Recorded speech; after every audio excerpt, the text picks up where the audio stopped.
You know, some stories, they're more than just mysteries, right?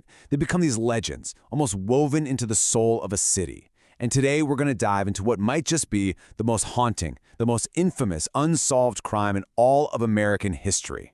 So, picture this. It all starts on a quiet street in LA. A mom is out for a walk with her little girl.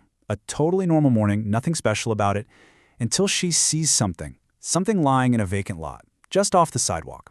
From far away, what did it look like?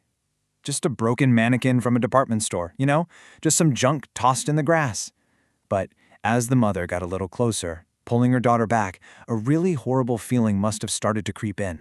Because it wasn't a mannequin. No, it was the body of a young woman.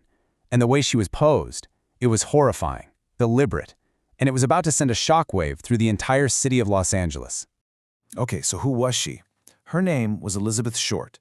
She was only 22 years old. And the absolutely gruesome details of her murder, well, they would kick off an investigation that has become Hollywood's darkest, most famous cold case, even today. And when the police got there, what they found was just chillingly calculated. First off, her body had been completely drained of blood. That tells you she wasn't killed there. She was severed in half with what the coroners called surgical skill. And her face? Her face was slashed into this grotesque smile. This wasn't some random act of violence or rage. No, this was cold, this was methodical, this was staged. But let's step back for a second. Before she became this horrifying headline, who was Elizabeth Short? I mean, who was the actual person, the woman whose life was just so brutally stolen? Well, she was born into a really tough life back during the Great Depression. And like so many people back then, she looked at Hollywood and saw an escape, a chance to reinvent herself. So she came out to California, this beautiful young woman with huge dreams of being a movie star, just waiting for that big break. And tragically, she was last seen alive only 6 days before she was found. People who actually knew her, they all said the same thing. She was sweet, she was kind, this striking woman with dark hair and these incredible green eyes. But her life out in California, it was a real struggle. She was always moving around, kind of drifting, often relying on men to get by. She never really found that stability or the love she was so desperate for. And that big Hollywood dream, it was always just right there, but just out of her grasp. And the press, you know how it is, they jumped all over this story. They're the ones who gave her the nickname that stuck, the Black Dahlia. It was a play on a popular movie at the time called The Blue Dahlia. And with that name, she finally became famous, but for all the wrong reasons, the most tragic way you can imagine. This investigation was just massive. I mean, the LAPD brought in and interviewed over 150 different suspects. And the media frenzy around it was completely out of control and, honestly, pretty cruel. Get this, reporters called Elizabeth's own mother, lied to her, and said her daughter had won a beauty contest.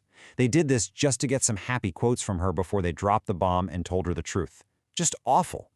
And then, things got even weirder. The killer actually reached out. A taunting note, the kind made from cut-out newspaper letters, showed up at a newspaper office. It came with a package. Inside, Elizabeth Short's birth certificate, her address book, some of her personal things. The killer was playing a game, a sick game with the police, with the press. The note promised another letter was coming, but it never did. Now you'd think with a case this big, someone would crack. And dozens of people actually confessed to the murder, but they were all fakes, just looking for attention. The real investigators, though, they started to zero in on a small handful of key people, men who had the right skills, the right opportunity, or some kind of connection to Elizabeth, even a small one. So, who were these guys? Well, there was George Hodel. He was a very prominent doctor, which means he had the medical know-how to what was done. Then there was Walter Bailey, another surgeon, and get this, he lived just 1 block from where they found the body. And finally, a nightclub owner named Mark Hansen. Why him? Because that address book the killer mailed in, it was his address book. Okay, this next part, this might be the single most chilling piece of evidence in the whole case. The police, they secretly bugged George Hodel's house, and they recorded him saying this. Just listen. Supposing I did kill the Black Dahlia, they couldn't prove it now. I mean, wow!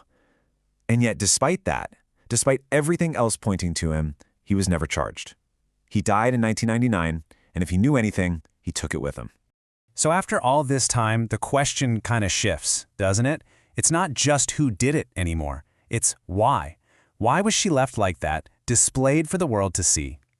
Investigators started to think the motive here wasn't just murder, it was about sending a message. And that's the real mystery at the heart of this case. Think about it. The killer cleaned the body meticulously, posed her, put her in a spot where she was guaranteed to be found. It was like a horrifying piece of theater, a performance. But for who?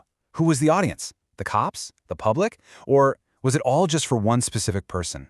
It really is the ultimate Hollywood tragedy when you think about it. Elizabeth Short came to the City of Dreams looking for her moment in the spotlight. And in the most twisted, cruel way imaginable, she got it. Her name is now forever linked with that dark, seedy side of a city that promises you the world, but can just as easily take everything from you. And here we are, more than 77 years later, and the Black Dahlia case file at the LAPD, it's still open. No one has ever been brought to justice for what happened to Elizabeth Short. Her story is this permanent scar on the face of Los Angeles, a haunting reminder that some questions, they just might never get answered, and some people might never, ever find peace.